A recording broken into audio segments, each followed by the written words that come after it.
Hello and welcome to Rose Red Homestead, where today we are going to continue with food security by talking more about how to store produce safely and to preserve its life a little bit longer. We just published that video on how I explained that I am now keeping a lot of my produce that does not require refrigeration right over there behind Jim in a drawer in my kitchen. And that video got lots of comments. Some people were horrified. Oh, what are you doing? Don't do that. No, no, no. And others said, what a great idea. So I have some things I'm going to be revisiting about that today because this video is actually linked to that one. So one of the things that I found in doing my research was this little website, and it is produced by Martha Stewart, Taste of Home and Reader's Digest. And this is the Ultimate Fresh Produce Storage Guide. And this is really quite delightful. It is very abbreviated. It doesn't say whether you should wash things first or not. I used to wash and cut and get it all ready in the refrigerator.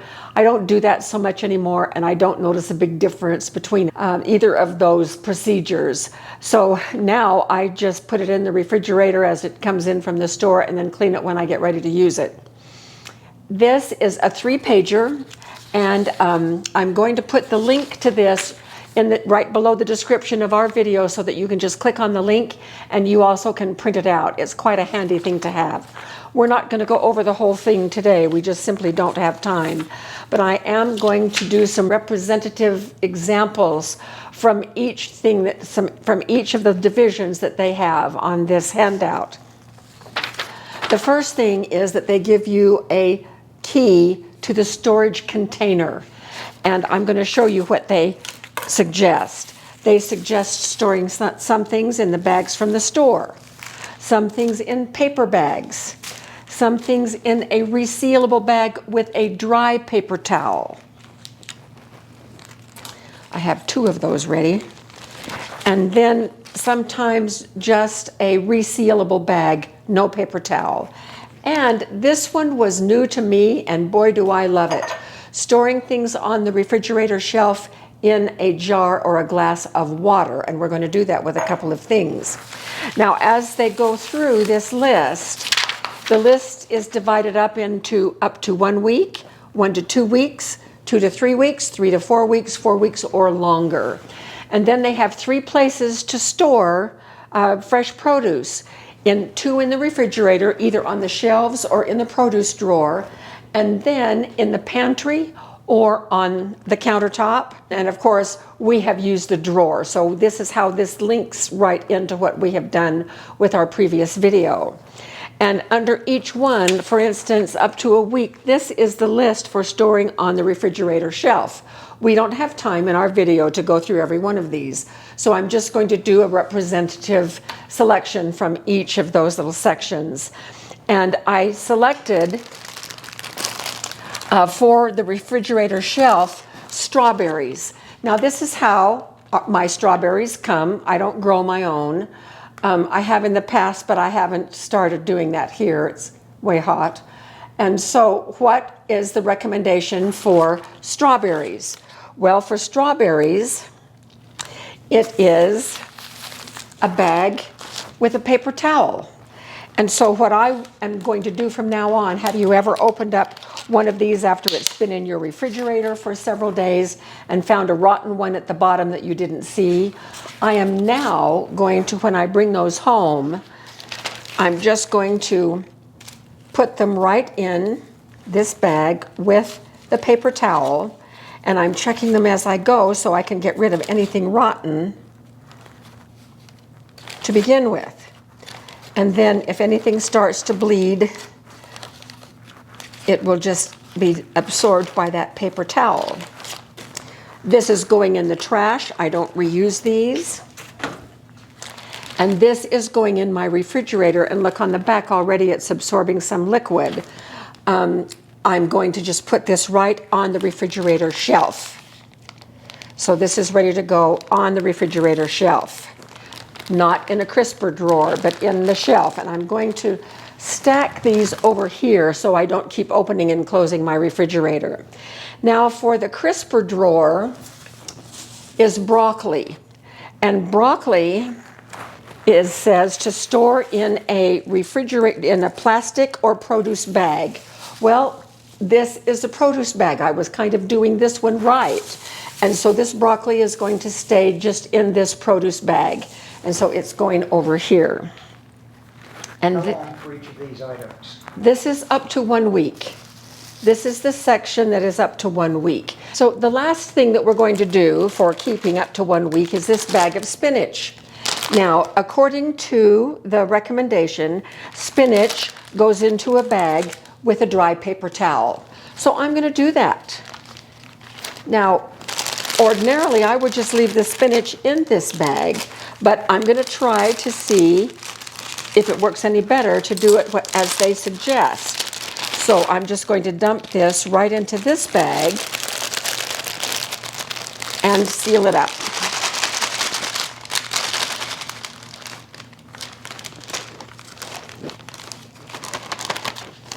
So there we have it, and this goes sealed up with a paper towel on the shelf. So the shelf things go right there. And avocados, you store these on the countertop or the pantry. So remember, we're going to be sorting these things into 3 different places: refrigerator shelf, crisper drawer, or our produce drawer, or out on the countertop, not in refrigeration. So I'm going to put this one over here out of the way, and we'll take it over to the drawer when we take everything else over to the drawer. Now, so that's that tray. In this tray, I have everything that I'm going to be showing you that is good for between 1 to 2 weeks. Okay, so let's start with the refrigerator shelf. And one of the things that they have listed on the refrigerator shelf is cilantro. Well, I've had this cilantro in this produce bag, and sadly it is not doing very well. But I'm just going to rinse it. I'm going to take it out of the band that it's in, get rid of anything that is rotting, leaving only the good stuff. So how do we store cilantro? This is one that goes in a glass of water. So I am going to trim the ends off and just put it right here in this jar of water. It is pretty. It will look really cute in my refrigerator. And I can see where this is a great way to store cilantro. And so I'll be monitoring this. This is already over a week old. So we'll see if it bounces back storing it this way. So it's going to go in the refrigerator on the shelf. The broccoli goes in the crisper drawer. These are going to go on the shelf. Okay. So then, blueberries. Blueberries, there is no container recommended. So I'm just going to keep the blueberries in the container in which they came. I've had really good luck with blueberries doing this. So this is going to be going on the shelf, refrigerator shelf. And then, crisper drawer is also celery. Now this celery Jim picked up at the store for me. Was it yesterday, Jim? I think so. And so it's a nice fresh stalk of celery. And the ribs are still really crispy, which is nice. And they recommend that you store it in a plastic bag or a produce bag. So this produce bag barely covers the top of this celery. But it's enough. So I can just leave the celery right like it is, and this goes in a crisper drawer, so it goes over here on this side. And then for the countertop or pantry, we have cherry tomatoes. Now these are all from our tomato plants outside, and I could probably go pick 5 times this much right now. So we're eating a lot of cherry tomatoes. And this is going to go back over in the drawer, so I'm putting it over here with the avocado. Now, 2 to 3 weeks, we have parsley. Now, I have parsley out in my garden that I could go get, regular parsley. This is Italian parsley, and I have had this flat leaf, Italian flat leaf parsley, and I have had it for much longer than 2 weeks. So it's probably going on 3 weeks. I'm going to trim the stems, pull out the green ones. The yellow ones are kind of starting to fade. And this one, like the cilantro, goes on the shelf in a jar of water.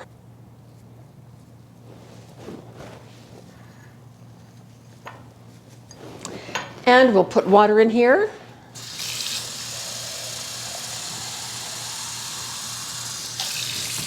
And we will see if this perks up. I can't wait. This is the one thing that I was really excited to learn about. So that goes right over here and it will go on the shelf. I will be labeling those jars because they look so similar, and I don't want to mix up parsley with cilantro. In some recipes, that would be a disaster.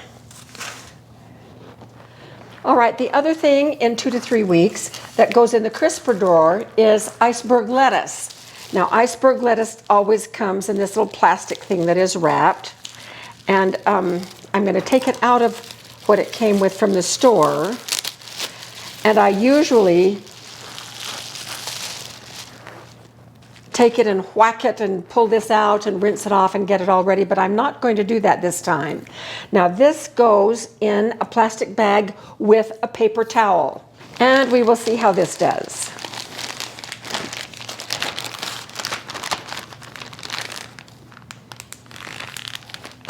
And so here we have the lettuce all ready to go, and this goes in a crisper drawer. Then I don't have the countertop over here. There's only one thing, and that's mangoes, and I don't have any. 3 to 4 weeks is jicama.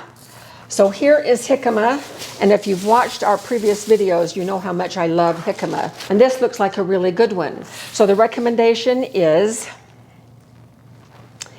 on a refrigerator shelf in a plastic bag or a produce bag. Here's a produce bag, and this is going right back, not in the crisper drawer where I had been keeping it, but rather it's going to go on the shelf.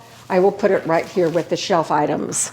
So in the crisper drawer with 3 to 4 weeks, we do carrots. Now I just usually leave carrots right in the bag, and the bags have little holes punched in them, but according to this document, we should keep them in resealable container or bags.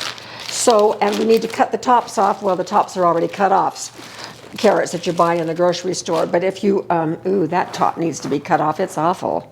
Let me just dump that whole carrot. And these keep for 3 to 4 weeks, and that's about what we've had these. So we'll see how they do, the remaining few, in this resealable bag. And this goes in the crisper drawer. So that will go right over here in the crisper drawer right here. All right, now 4 weeks or longer. On the shelf are pomegranate, spaghetti squash, cranberries, and rutabaga, of which we have none. And Jim looked for cranberries, but it's not quite the season yet, so we'll do that later. So the ginger goes in the crisper drawer in a resealable bag. So I'm going to take it out of this produce bag, pop it right in here, and then seal up this bag, and it goes in the crisper drawer. This stack right here. And then we have onions, shallots, and garlic. Now, if you watched our video on putting some things that don't need refrigeration in our drawer over there, this goes right down in that drawer. So we're going to move over to the drawer right now, and I'm going to debrief on a few things that came up as a result of the video that we just recently published. So I'll meet you right over here. So here is our drawer. I'm going to put the avocado back with the other one, and I'm going to put the onions and shallots and garlic right here, and the cherry tomatoes right here. Now, I want to revisit some of the things that were stated in the comments on the video that we did earlier in the week. First of all, some people said, no, not for me. Too many bugs, excess bugs, and fruit flies, and it's going to get in the wood and contaminate. Well, if you're concerned about that, then for sure you should not do it. I am not a bit concerned about that, because this is a very clean drawer. It has the plastic lined on the bottom. I can't remember, melamine or whatever that is on the bottom, and the wood is all sealed, so it's just fine. Other people said, you never store onions and potatoes together. Well, I had forgotten about ethylene gas. And I have a funny story.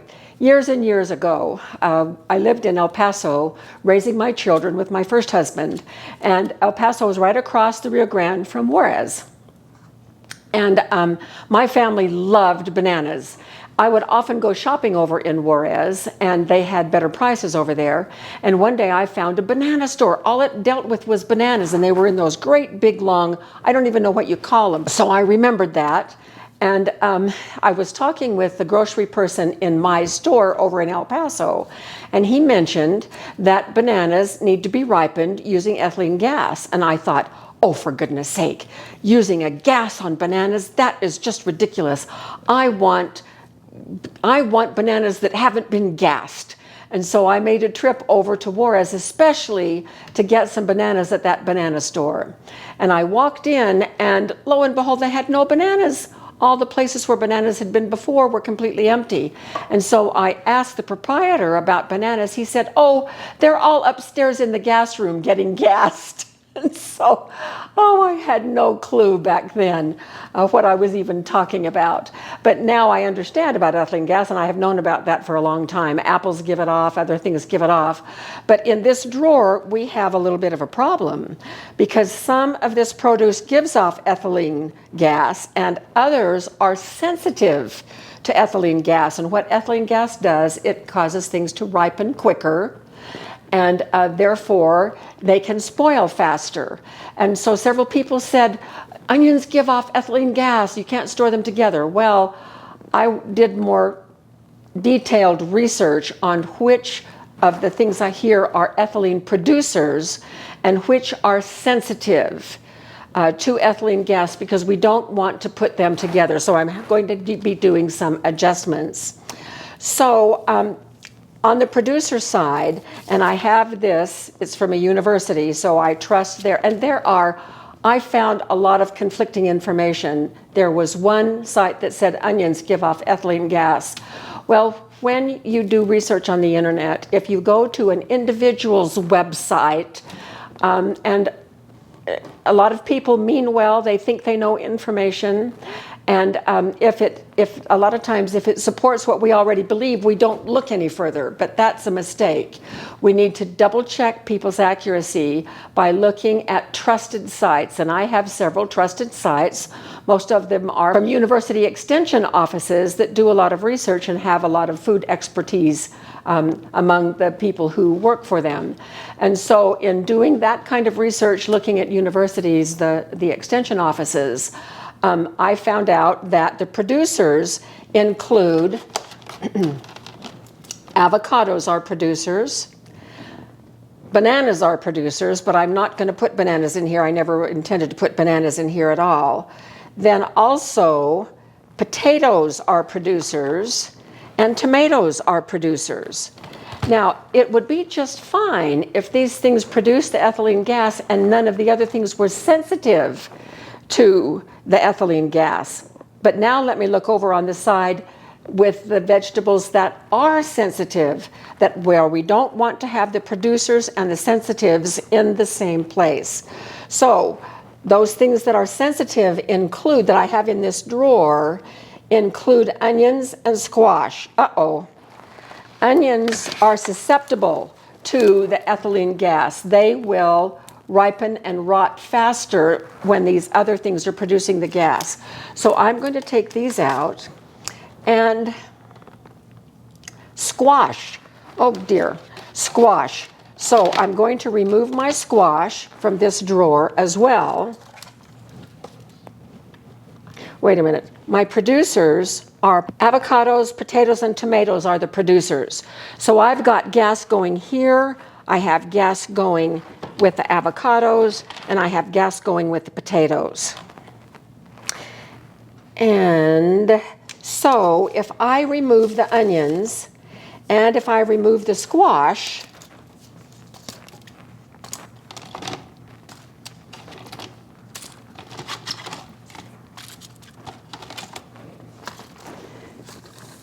and just put them someplace else, then I'm okay with everything else that I have here.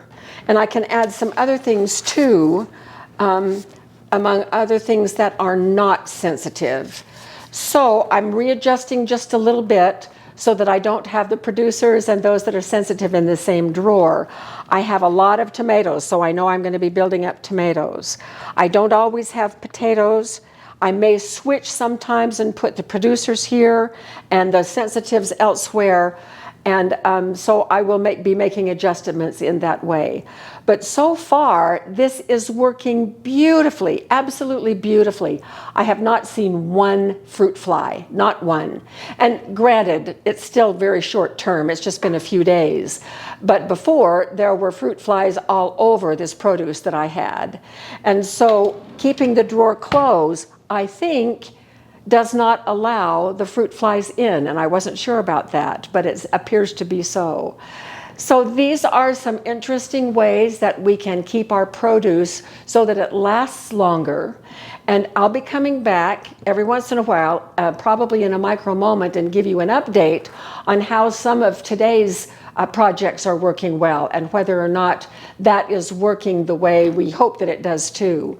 In any case, our bottom line is we want to conserve, we want to be smart, and make sure that we eliminate waste as much as possible. So thank you so much for joining us, and we will see you very soon for another video.